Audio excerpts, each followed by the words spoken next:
오늘도 주님을 사랑해서 거룩한 성의 주님 앞에 나온 여러분에게 십자가 보혈의 은혜가 임해서 여러분의 모든 죄가 정결하게 씻음받고 주님 안에서 참된 평강과 안식을 누리게 되시기를 주님으로 축원합니다. 더 타임지와 워싱턴 타임즈 그리고 가디언의 한국 특파원으로 35년간 진행 경험으로 마이클 무린이라고 하는 사람이 1999년에 펴낸 책 한국인을 말한다는 한국 주재원, 한국 특파원으로 오는 분들에게 필독서로 읽혀진다고 들었습니다. 거기에 영국 기자가 본 한국인이라는 글이 아마 여러분들이 다 들어본직한 그 글에 의하면 여러분 우리나라가 그렇대요. 세계에서 평균 IQ가 105가 넘는 유일한 나라 대한민국이랍니다. 그래서 세계 유수 대학의 우등생 자리를 다 휩쓸고 있다는 거예요. 2위가 이스라엘, 3위가 독일. 그리고 우리 이 조그만 나라가 IT 산업 1위, 반도체 생산 1위, 휴대폰 보급률 1위, 인터넷 보급률 1위, 조선산업 1위, 수학 올림피아드 1위. 와, 세상에 여러분은 비록 1위가 아니지만 우리나라는 그렇다 그 말이에요. 우리나라는. 근데 여러분 우리나라가 정말 요즘은 살기 좋아져 가지고 여러분 단지 한국인이란 이유만으로도 외국에 나가면 같이 사진 좀 찍자고 막 그런데요. 그런데 우리나라 이만큼 살게 된 것이 그리 오래된 일이 아닙니다. 그죠? 예전에 그 필리핀 선교지를 우리 교우들도 같이 함께 간 적도 있어요. 방문을 했는데 여러분 필리핀 다녀와 보셨어요? 가면 이제 지옥의 묵시록이라는 영화를 찍은 촬영지로 유명한 팍상안이라는 곳이 있어요.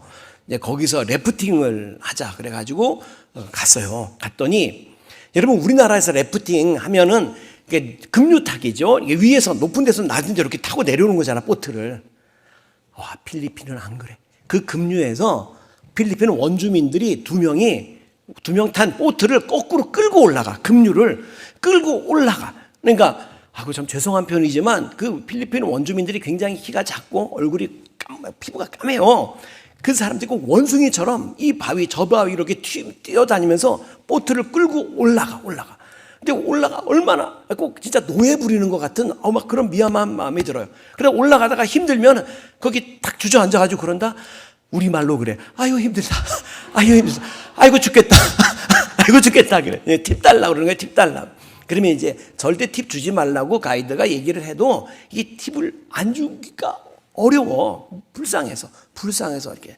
그런데 여러분 그 필리핀이 우리가 불쌍하다고 생각하는 그 필리핀이 1945년에 우리나라가 일제로부터 독립을 하고 1950년에 한국전쟁을 하면서 우리나라가 잿더미가 됐죠. 그때 필리핀이 저 나라 불쌍하다고 여러분 우리나라 저 장충동에 가면 장충체육관이라고 있잖아. 그 장충체육관이 우리나라 최초의 체육관인데 실내 체육관. 그거 필리핀이 져준 거야. 불쌍해서 져준 거야. 불쌍해서. 우리나라가 그 당시에 세계 유엔 가입 국가가 120국가였는데 그중에 우리나라가 경제 수준 119위였습니다. 우리 뒤에 인도 한 나라 있었습니다. 우리 어렸던 시절만 해도 여기 젊은이들은 모를 거예요, 정말. 우리나라의 수출품이라는 게 유일하게 가발이었어요, 가발. 이게 뭐냐면 집집 골목마다 이런 소리가 들렸어요. 머리카락 삽니다. 이렇게 들은 거예요. 머리카락 파세요. 그러면 머리카락 파세요. 그 머리카락으로 이 가발 만들어가지고 가발 수출하는 거예요. 우리 성도님 머릿결 좋은 것 같은데 한번 좀 팔아봐. 이렇게 구경. 5.16 혁명 직후에 미국은 아시아의 다른 국가들에서도 똑같은 상황이 벌어질 것을 염려해서 한국에 대한 모든 원조를 중단했었습니다. 그래서 우리나라 박정희 대통령이 당시 미국 대통령이었던 존 F 케네디 대통령을 만나려고 무작정 미국으로 건너갑니다. 근데 케네디가 안 만나주지 않습니다. 문전박대 당하고 그리고 빈손으로 호텔에 돌아와가지고 다시 이제 어떻게 안 만나주는 걸 고국으로 돌아오려고 하면서 대통령과 수행원들이 서러워서 한없이 눈물을 흘렸다고 그래요. 박정희 대통령이 그래 더 이상 이거 어떻게 우리를 도와주겠다는 나라가 없으니까 지금은 우리나라가 세계 유일의 분단 국가지만 그 당시에 또 한 분단 국가가 있었죠. 독일, 서독. 그 분단 국가는 우리를 이해해 줄래나 그래가지고 독일에 희망을 걸고 서독에다가 특사를 보냅니다. 근데 독일에서 서독이죠. 1억 4천 마르크의 차입을 얻게 돼요. 근데 그게 그냥 도와준 게 아니고 서독이 필요로 하는 광부와 간호사를 보내주겠다고 하고 그들의 월급을 담보로 돈을 빌린 거예요. 그래서 이제 독일로 갈 파독 광부를 모집을 하는데 여러분 아시죠? 500명 모집하는데 4만 6천 명이 왔다는 거예요. 4만 6천 명. 그 가운데 태반이 대학 졸업자들이라는 거예요. 여러분 그 당시 우리나라 대학 졸업한 사람 많지 않았어요. 그런데 대학 졸업해도 뭐 취직할 데가 없고 돈을 벌 수가 없으니까 독일 가겠다고, 광부로 가겠다고. 근데 언제 일을 해본 적이 있나요? 광부처럼 꾸미려고 연탄에 얼굴을 막 부벼가지고 손등 부비고 해가지고 막 피투성이가 돼가지고 그리고 검게 만들어가지고 면접을 보러 가고 합격을 했어요. 서독 항공기가 이제 우리나라 그 광부와 어린 간호사들을 태우려고 김포공항에 도착했을 때 가족들이 그 어린 간호사들, 그 딸내미들을 언제 가본 적이 있어요? 독일이라는 나라로 말리타항으로 보내면서 공항에서 눈물바다를 이루었다 그래요. 낯선 땅 독일에 도착한 이 어린 간호사들은 시골 병원에 뿔뿔이 흩어졌습니다. 그들이 우리네 딸들이 처음 한 일, 그 간호사들이 처음 한 일은 환자 돌보는 일이 아니라 시체를 닦는 일이었습니다. 생전 해본 적이 없는 알코올 솜으로 그 딱딱하게 굳어버린 시체를 닦는 일을 하면서 하염없이 울며 눈물로 닦았다 그러지요. 광부들은 그 말리타양 그 독일의 지하 갱도에서 탄가루를 마시면서 독일 광부들은 하루 8시간 근무하는데 일하는데 우리나라 광부들은 하루 12~13시간씩 일을 했대요. 낮밤 가리지 않고 휴일도 없이. 그러면서도 일을 좀 더 시켜달라고 그러면 좀 더 상여금을 받고 돈 벌어서 자식 동생들 공부시키고 병든 아버지 어머니 병구안하려고 더 일 시켜달라고 그래 이제 서독 방송과 국민들이 우리 민족을 참 대단한 민족이라고 칭찬을 마다하지 않았다는 거죠.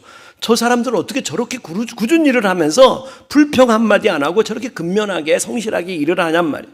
그래서 그들이 우리 간호사에게 붙여준 별명이 유명한 코리안 엔젤이죠. 천사다 이렇게. 몇 년 뒤에 서독 대통령이 박정희 대통령을 독일로 초대를 하게 됩니다. 그 소식을 듣고 독일의 공항에 그 광부들과 간호사들이 몰려 나와가지고 대통령 만세를 부르면서 환호를 합니다. 리셉션장에 500여 명의 광부와 간호사들이 몰려왔고 누군가가 애국가를 부르기 시작하면서 모두가 동해물과 백두산이 마르고 닳도록 하나님이 보호하사 우리나라 만세 부르다가 목이 메어가지고 전부 다 목 놓아버렸어요. 박정희 대통령이 연설을 하면서 그랬대요. 나라가 힘이 없어서 미안합니다. 나라가 힘이 없어서 여러분 이 말리타향에 나와 고생하게 해서 미안합니다. 우리 모두 열심히 일합시다. 그리고 우리 후손에게는 자랑스러운 대한민국을 물려줍시다. 연설을 하다 말고 그 이영만리 타향에서 탄을 캐는 그 광부들과 그 시체를 닦는 어린 간호사들을 바라보며 대통령이 더 연설을 잊지 못하고 소리내서 펑펑 울었습니다. 그러자 그 광부들과 간호사들이 유경수 여사, 그 앞에 앉아있는 유경수 여사에게 달려가서 어머니 하면서 울었대요. 그리고 유경수 여사가 그 어린 간호사들을 끌어안고는 조금만 참으세요. 조금만 힘내세요. 그리고 그들이 다시 독일 대통령, 리부케 대통령 앞으로 달려가서 도와주세요. 무슨 일이든 하겠습니다. 도와 좀 주세요. 눈물로 사정을 했고 마침내 서독의 대통령도 울었어요. 차에 올라탄 박정희 대통령이 흐르는 눈물을 지체할 수 없어 차에 올라타서도 계속 울고 있으니까 그 뒷좌석에 앉아있던 서독 대통령이 손수건을 내밀어 줬대. 그리고 말했다. 염려하지 마세요. 서독이 돕겠습니다. 반드시 도와드리겠습니다. 울지 마세요. 우리 선조들의 그 피와 땀과 눈물이 있어서 오늘 우리가 이 자유 대한민국 이 자리에 앉아있게 된 겁니다. 지난 5월은 가정의 달이라고 하고 지금 6월을 호국 보훈의 달이다 그렇게 말합니다. 이제 오는 금요일이죠. 6일은 나라를 위해 한 몸 바치신 순국선열을 기리는 현충일이고, 그리고 6월 25일 한국전쟁 기념일이 이달에 있습니다. 여러분, 성도는 이 세상을 사는 동안에 두 나라에 속해서 살아갑니다. 하나는 하나님 나라, 그리고 또 하나는 세상 나라, 대한민국. 한번 따라합시다. 그리스도인에게는 국경이 없으나 하나님의 사람에게도 조국이 있다. 네, 그렇습니다. 우리에게 국경은 없어요. 그러나 조국은 있습니다. 우리 조국 대한민국.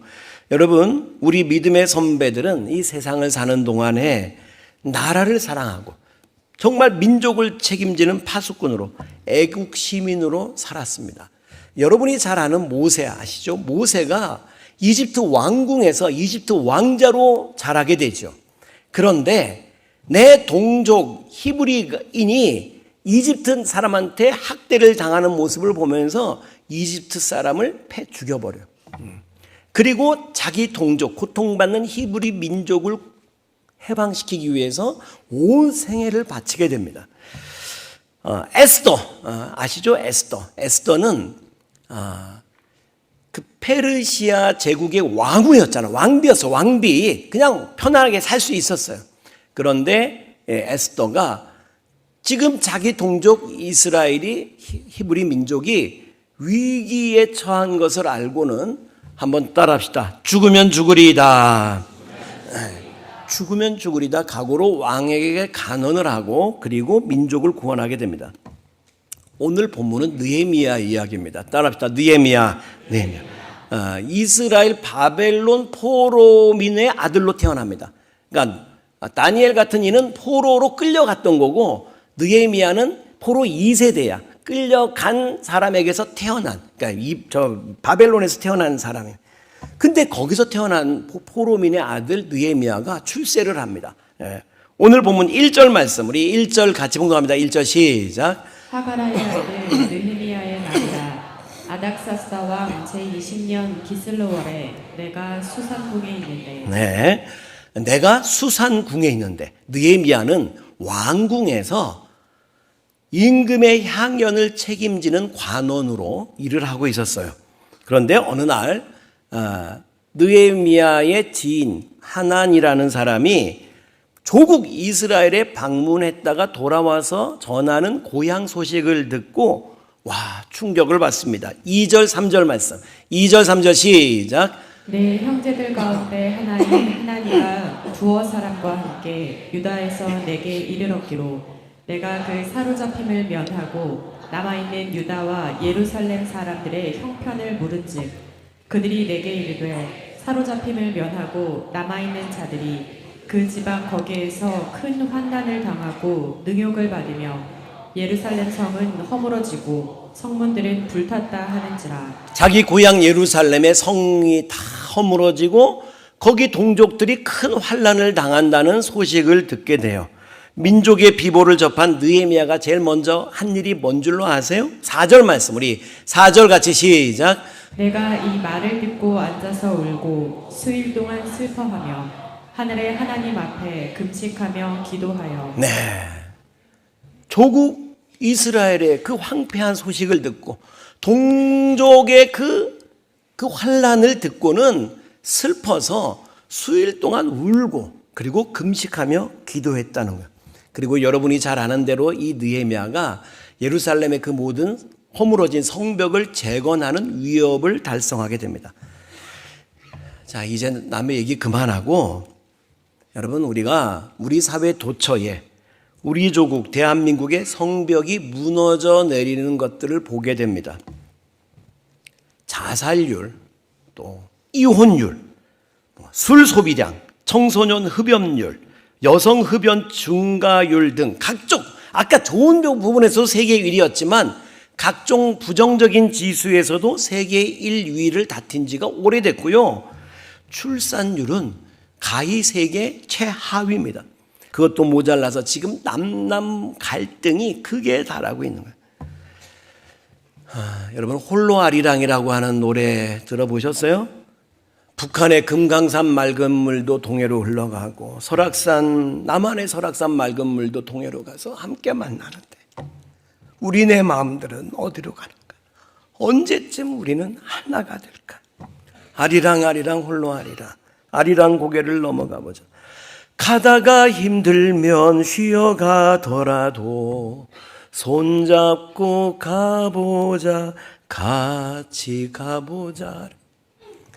우리 옆에 있는 분 손잡고 얘기합시다. 손잡고 같이 갑시다. 시작. 손잡고 같이 다시 한번 우리라도 하나가 됩시다. 시작.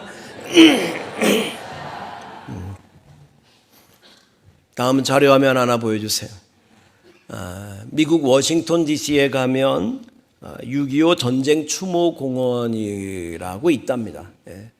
판초 우위를 입은 지금 병사들이 조각되어 있는데 이 6.25 전사자들이 상징하는 거죠. 거기에 이렇게 쓰여져 있다고 그래요. Freedom is not free. 자유는 공짜가 아니다. 자유는 거저 주어지는 게 아니다. 그리고 이어서 쓰여져 있기를 예전에 알지도 만나보지도 못한 사람들을 방어하기 위해 나가서 전사한 젊은이들이 여기 묻혔도다. 한국 전쟁에 와서 전사한 이들. 언제 본 적이나 있습니까? 언제 알았어요? 그런데 한국의 자유를 위해서, 자유 대한민국을 지키기 위해서 피 한 방울 섞이지 않은 파란 눈의 저들이 와서 세상에, 여러분 6.25 한국 전쟁 때 우리나라 국군은 말할 것도 없고 유엔 다른 군인들 다 그만두고 미국 군인만 37,000명이 죽었대. 37,000명. 자유는 공짜가 아닙니다. 여러분 자유 대한민국이 그냥 지켜진 게 아닙니다. 수많은 젊은이들이 이 땅에 피를 뿌렸어요. 여러분 그 국립묘지 가보셨죠? 동작동 국립묘지. 안 가보신 분 계시면 진짜 꼭 가보세요. 이번 6일 날. 묘비들이 질서정연하게 끝없이 이렇게 늘어서 있는데 그 묘비 한번 가만히 살펴보세요. 1950년 9월 28일 290일 고지에서 전사, 육군 이등병 남승원.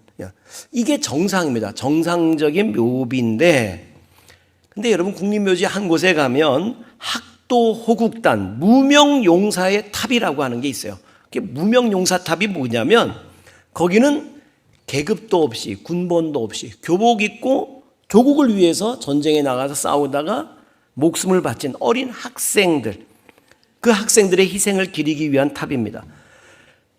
여러분 군인이 전사라면요 군번줄이 있어가지고 누군지 바로 신분 확인이 됩니다.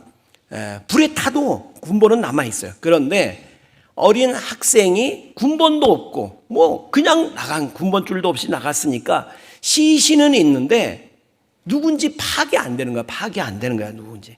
그래서 무명용사입니다. 이름이 없는 무명용사탑. 근데 이 정반대도 있어요. 위패실이라는 게 있어요. 위패실. 이건 뭐냐면 정반대예요. 전쟁에 나간 것은 확실해. 나갔는데 시체를 못 찾았어. 그러니까 이름만 있고 시체가 없어. 그러니까 이름만 쭉 놔둔 걸 위패실이라고 그래. 위패실. 그 위패, 시신을 못 찾은 이름만 있는 사람 전사자가 10만 2천 명입니다. 10만 2천 명. 국립묘지 한켠에 시도공원이라는 게 있어요. 시도공원. 그게 뭐냐면 그 순국 선열들이 각 지방에서 다 왔잖아. 다 전쟁에 참여했고